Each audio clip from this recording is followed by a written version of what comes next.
ይህ ከዘመነ ጊዮን ኢንተርናሽናል ሚኒስትሪ የሚተላለፍላችሁ ሳምንታዊው መርሃ ግብር ነው። ሰላም ለእናንተ ይሁን። ቀደም ብለን ባቀረብናቸው መልእክቶቻችን ለቤተ ክርስቲያን ሙላትን ለመስጠት ጊዜያቸውን እየጠበቁ ከጌታ ዘንድ ስለሚለቀቁ የመንፈስ ወንዞች ዘፍጥረት መጽሐፍን መሰረት አድርገን ስናቀርብ ቆይተናል። በዚህኛው ጊዜ ደግሞ ስለ እግዚአብሔር መንግሥት መምጣትና ስለ ቤተ ክርስቲያን ሙላት ከእግዚአብሔር ቃል የምናይ ይሆናል። ደቀ መዛሙርት ጌታ ጸሎትን አስተምረን ባሉት ጊዜ መንግሥትህ ትምጣ፣ ፈቃድህ በሰማይ እንደሆነች እንዲሁም በምድር ትሁን ብላችሁ ጸልዩ ብሎ አስተምሮ ሄደዋል። የእግዚአብሔር መንግሥት መምጣት ከእግዚአብሔር መንግሥት መገለጥ ወይም ከዳግም ምጽአት ክስተት ጋር የተምታታ እንዳይሆንብን የእግዚአብሔር መንግሥት መምጣት ማለት ምን ማለት እንደሆነ አስቀድመን ማየት ይኖርብናል።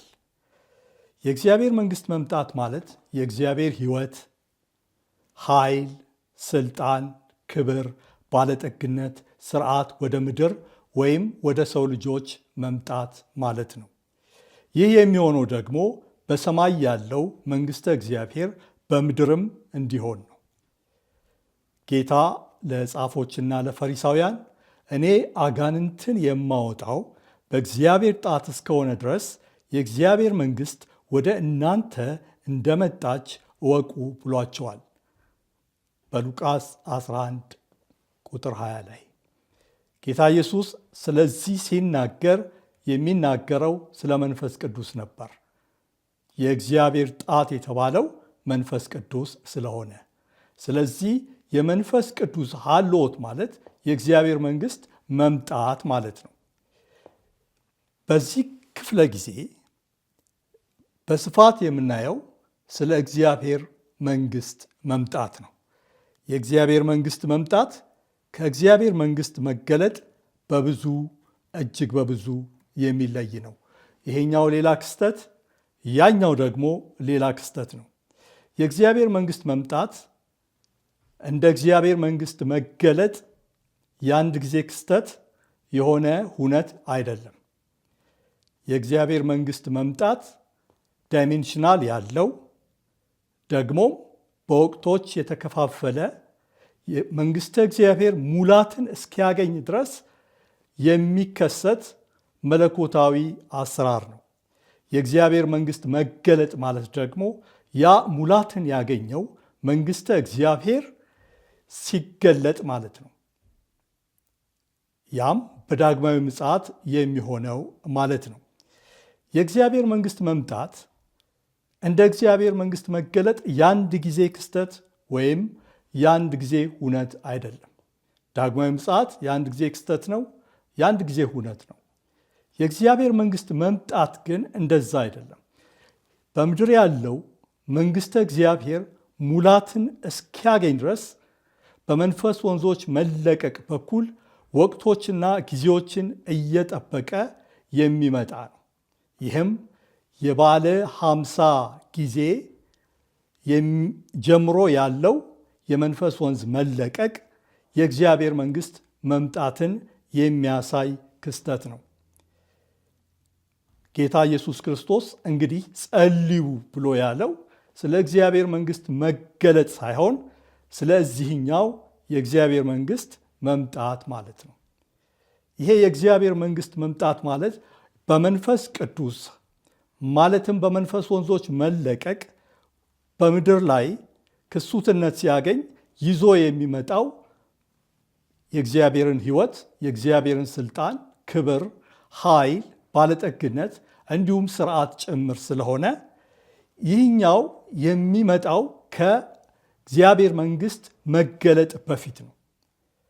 የእግዚአብሔር መንግስት መገለጥ ማለትም በክርስቶስ ዳግም ምጽአት የሚሆነው ይህ በምድር ላይ ሙላትን ያገኘው መንግስተ እግዚአብሔር እንዲገለጥ ነው። ይሄኛው ደግሞ ሙላትን ያገኘው የእግዚአብሔር መንግስት እንዲገለጥ መጀመሪያ ሙላትን ሊያገኝ ይገባዋል ማለት ነው። ስለዚህ በመለኮታዊው አሰራር መጀመሪያ መንግስተ እግዚአብሔር ሙላት ሊያገኝ ይገባዋል ማለት ነው። በበዓለ ሃምሳ መፍሰስ የጀመረው ይህ የእግዚአብሔር መንግስት ሙላትን የማግኘት ክሱትነት እስከ ሺህ ዘመኑ መጨረሻ የሚቀጥል ነው የሚሆነው። ሁላችንም እንደምናስተውል ጌታ ከሄደ በኋላ በእግዚአብሔር ቀኝ ከተቀመጠ በኋላ ያደረገው ነገር ቢኖር የመንፈስ ወንዝን ማለትም መንፈስ ቅዱስን ከአብ ተቀብሎ ማፍሰሱ ነው። ያ ማለት ምን ማለት ነው? ይመጣል ያለውን የእግዚአብሔር መንግስት በምድር ላይ ክሱትነት እንዲያገኝ ማድረጉ ነበር። በሌላ አነጋገር መንግስትህ ትምጣ ብላችሁ ጸልዩ ያለው ጌታ ያ መንግስት በምድር ላይ እንዲሆን እያደረገ ነበር ማለት ነው። ይሄ ብቻ አይደለም። ራሱ ኢየሱስ ክርስቶስ ሙላቱን፣ ማንነቱን ራሱን በቤተ ክርስቲያኑ ወይም በአካሉ ዘንድ የሚያስደርገው በመንግስቱ መምጣት በኩል ነው። ማለትም በመንፈስ መፍሰስ፣ በመንፈስ ወንዞች መለቀቅ በኩል ነው ይህንን የሚያደርገው። የበዓለ ሃምሳው መንፈስ መፍሰስ ማለት ጌታ ኢየሱስ ክርስቶስ ራሱን በአካል ውስጥ የማስደረጉ ክስተት ማለት ነው። ይህንን በመጽሐፍ ቅዱስ በዘፍጥረት ላይ የመጀመሪያው የመንፈስ ወንዝ መለቀቅ ወይም ፊሶን ብሎ የሚገልጸው ማለት ነው። ሁላችንም እንደምናውቅ ኢየሱስ ክርስቶስ ራሱን ለመስበክ ቢሆን ወይም ራሱን በሰዎች ዘንድ ለማስገኘት ወይም ሰዎች እንዲቀበሉት ለማድረግ በአካል በምድር ላይ በመመላለስ መቀጠል አላስፈለገውም። ያደረገው ነገር ምንድን ነው? እሱ በአብ ቀኝ መቀመጥ፣ ከዚያም መንፈሱን ማፍሰስ፣ በመንፈስ ቅዱስ ወንዝ መለቀቅ በኩል ራሱን በአካሉ ማስደረግ ነበር። ከዚያም አካሉ ኢየሱስን ምን አደረገችው? ገለጠችው። ጌታን ተረከችው። ጌታን ሰበከችው። ልክ እንደዚሁ ማለት ነው። የኢየሱስ ክርስቶስ ተጽዕኖ አምጭነትም ሆነ ገዢነት በመንፈስ ወንዝ መለቀቅ በኩል በቤተ ክርስቲያን ሆኖ በአካሉ ሆኖ ይገለጣል እንጂ በዚህም ጊዜ ቢሆን የኢየሱስ ክርስቶስ በአካል በምድር ላይ መሆን አስፈላጊ አይደለም ማለት ነው። ይሄ ማለት ምን ማለት ነው? እስከ ሺህ ዘመኑ መጨረሻ ድረስ የሚሆነው ነገር ኢየሱስ ክርስቶስ በአብ ቀኝ የተቀመጠበትን ዓላማውን እየፈጸመ ማለትም የመንፈስ ወንዝ መለቀቅን እየሰጠ በመንፈስ ወንዝ መለቀቅ በኩልም ራሱን በቤተ ክርስቲያን እያስገኘ ሙላቱን በቤተ ክርስቲያን እያስገኘ ቤተ ክርስቲያን ወንጌል ሰባኪ እንድትሆን፣ ክርስቶስን ሰባኪ እንድትሆን፣ ተጽዕኖ አምጪ እንድትሆን፣ ከዛም ገዢ እንድትሆን ያደርጋል ማለት ነው። ስለዚህ ምናልባት የመጀመሪያውን ነገር መቀበል አያስቸግረን ይሆናል። እኛም በጣም ያስቸግረን የሁለተኛውን ነገር መቀበል ነው። የሁለተኛው ወይ ሶስተኛውን ነገር መቀበል ያስቸግረናል። ተጽዕኖ አምጪ ቤተክርስቲያን እንድትሆን የኢየሱስ ክርስቶስ በአካል መምጣት አስፈላጊ አይደለም የሚለውን ነገር ለመቀበል እንቸገራለን። ወይም ደግሞ ገዢ ለመሆን የኢየሱስ ክርስቶስ በአካል መምጣት አስፈላጊ አይደለም የሚለውን ለመቀበል ነው የምንቸገረው። ግን ሁሉም ነገር የሚሆነው በዚሁ መንገድ ነው። ማለት ኢየሱስ ክርስቶስ በተሰበከበት በዚያው መንገድ የኢየሱስ ክርስቶስ ተጽዕኖ አምጪነትም ሆነ ገዢነት የሚገለጠው በዛው መንገድ ነው። ይሄ ማለት ምን ማለት ነው? የመንፈስ ወንዝ መለቀቅ በቤተ ክርስቲያን ሆኖ ኢየሱስ ክርስቶስ ራሱን ወይም ሙላቱን በቤተ ክርስቲያን አስደርጎ በዚያ ነው ኢየሱስ ክርስቶስ ራሱን ለሰዎች የሚገልጠው ወይም ደግሞ በምድር ላይ ተጽዕኖ አምጪነትና ገዢነቱን የሚያሰፍነው። ስለዚህ ቤተ ክርስቲያን የክርስቶስ ሙላት ናት ስንል ምን ማለታችን እንደሆነ አሁን ወደ ጥልቀት እየገባን ስንሄድ የምንረዳው ነገር ይሆናል ማለት ነው። የምንጠብቀውን እናውቃለን፣ የምንጠብቀውን ደግሞ እናገኛለን። አሁን የምንጠብቀውን ነገር ለማግኘት እንቅፋት የሆነብን የእውቀት ጉድለት ነው። ምናልባትም የምንጠብቀውንም አለማወቃችን ነው። የምንጠብቀውን ብናውቅ እንቀበላለን። የምንጠብቀውን ብናውቅ እንጠብቀዋለን። ግን አሁን የእውቀት መጉደል ስላለ የምንጠብቀው ልንጠብቀው የሚገባውን ሳይሆን ልንጠብቀው የማይገባውን ሆኖ ተገኝቷል። እንደምታስታውሱት ደቀ መዛሙርት ጌታ በአካል በምድር ይመላለስ በነበረበት ጊዜ ላይ የሆነ እነሱ ተረዳን ያሉት መረዳት ይዘው ከመጽሐፍ ቅዱስ ውጪ በሆነ የአስተሳሰብ ቅኝት ውስጥ ሆነው ይመላለሱ ነበር። ያ መመላለሳቸው በኋላ ላይ እስኪለወጥ ድረስ በእነሱ ዘንድ ገዢ ሆኖ ቆይቷል። ያ ምንድን ነው? እርሱ ኢየሱስ ክርስቶስ የመጣው መጥቶ ለመቅረት የእስራኤልን መንግስት ለመመለስ ይህን መርሃ ግብር ብቻ ለመፈጸም እንደሆነ ነው የተረዱት። እንዲህ ያለውን መረዳት ይዘው ነበር የሚመላለሱት። ኢየሱስ ክርስቶስ መጥቶ የሚቀር እንዳይደለ ተመልሶ የሚሄድ በአብ ቀኝ የሚቀመጥ መሆኑን በመጽሐፍ ቅዱስ ኤሎሂም አዶናይን ጠላቶችን የእግሮች መቀመጫ እስከማደርግልህ ድረስ በቀኜ ተቀመጥ በሚለው ቃል መገለጡን አላስተዋሉትም። በሚለው ትንቢት ላይ ያለውን የእግዚአብሔርን ቃል አላስተዋሉትም። መጥቶ የሚቀር ጌታ የእስራኤልን መንግስት የሚመልስ እንዲህ ያለ መሲህ ነው የተረዱት። ይህን መረዳት ይዘው ሲመላለሱ ነው ጌታ ወደ እነሱ የአስተሳሰብ ቅኝት የፓራዳይም ሺፍትን ያመጣው። ስለዚህ ይሄ የአስተሳሰብ ቅኝት ወደ እነሱ ከመጣ በኋላ የሆነው ነገር ምንድን ነው? እነርሱ ይዘውት የነበረውን መረዳት ትተው ወደ እግዚአብሔር መለኮታዊ አጀንዳ ውስጥ ገብተዋል። ኢየሱስ ክርስቶስ መሄድ እንዳለበት፣ በአብ ቀኝ መቀመጥ እንዳለበት ተረድተዋል። ተረድተውም በአብ ቀኝ ሊቀመጥ ይገባዋል፣ ሁሉ እስኪታደስ ድረስ ሰማይ ሊቀበል ይገባዋል የሚለውን ምስክርነት ለመስጠት በቅተዋል።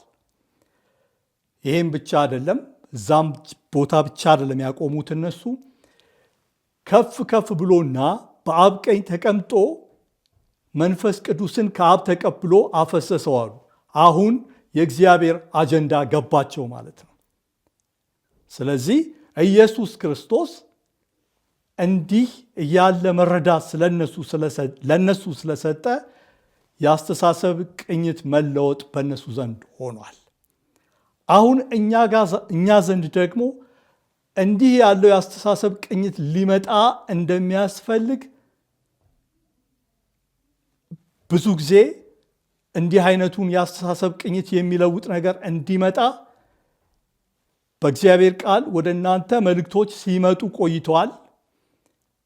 ከእግዚአብሔር ቃል መልእክቶችን ወደ እናንተ ስናደርስ ቆይተናል።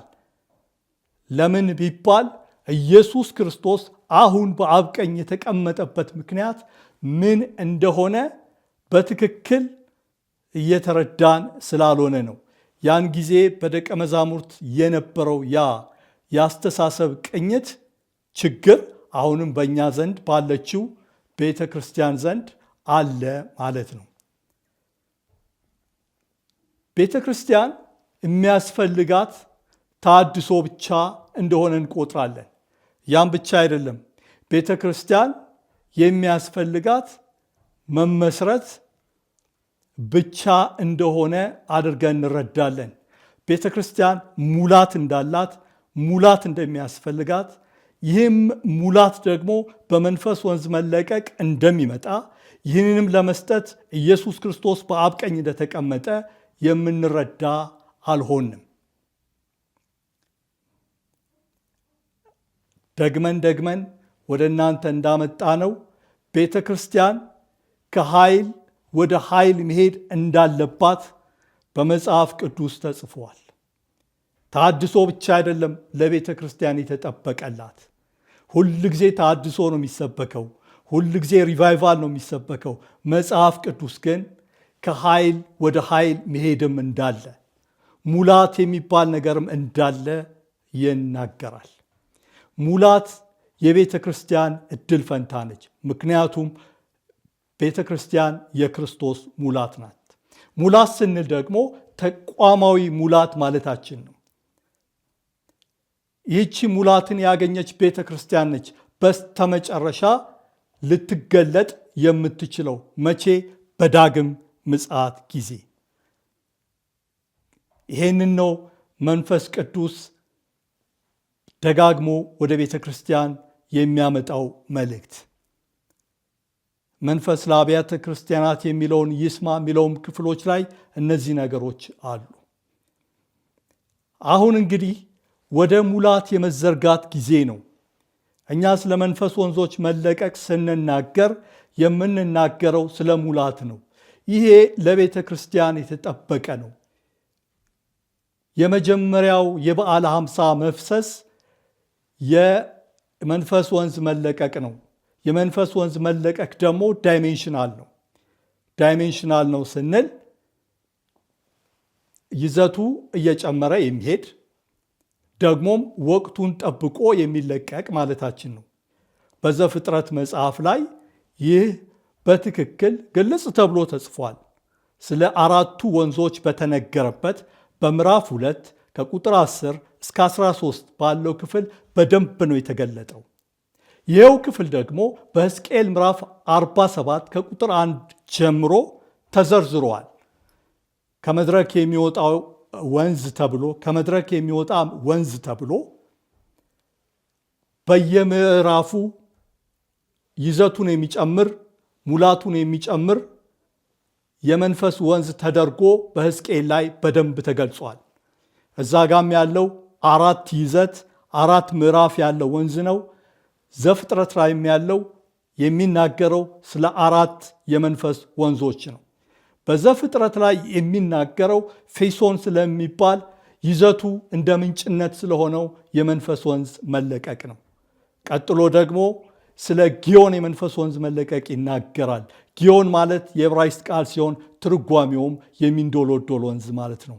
ማለትም ከምንጭ የሚልቅ ማለት ነው። ከፊተኛው የመንፈስ ወንዝ ከፊሶን የሚልቅ ማለት ነው። ሶስተኛው የመንፈስ ወንዝ ጤግሮስ የሚባለው ነው። እሱኛው ፈጣኑና ብርቱ ወንዝ ነው። እሱኛው ከጊዮንም የሚልቀው በይዘትም ከዛ የሚበልጠው ነው። ከዛ በኋላ ያለው ኤፍራጥስ ነው። እሱም የተትረፈረፈ ወንዝ ማለት ነው። ኤፍራጥስ በግሪክ ነው። እሱም የተትረፈረፈ ወንዝ ማለት ነው።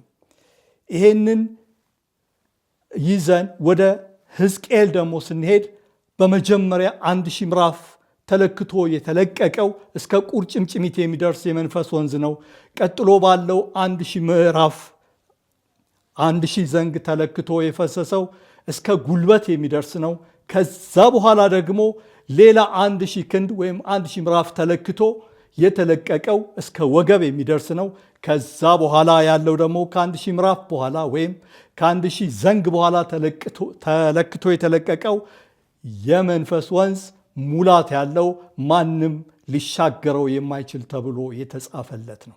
ይሄ ዳይሜንሽናል የመንፈስ ወንዝ መለቀቅ ለቤተ ክርስቲያን የተጠበቀ ወይም ለመንግስተ እግዚአብሔር የተጠበቀ ነው።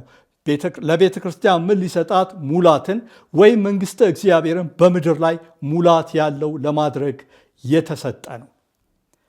ጊዜውን እየጠበቀ የሚለቀቅ የመጀመሪያው የመንፈስ ወንዝ መለቀቅ በፊሶን የተገለጠው በበዓለ ሃምሳ ጊዜ የፈሰሰው እሱኛው የምንጭነት ይዘት ያለው ለቤተ ክርስቲያን ምስረታ የተሰጠው ነው።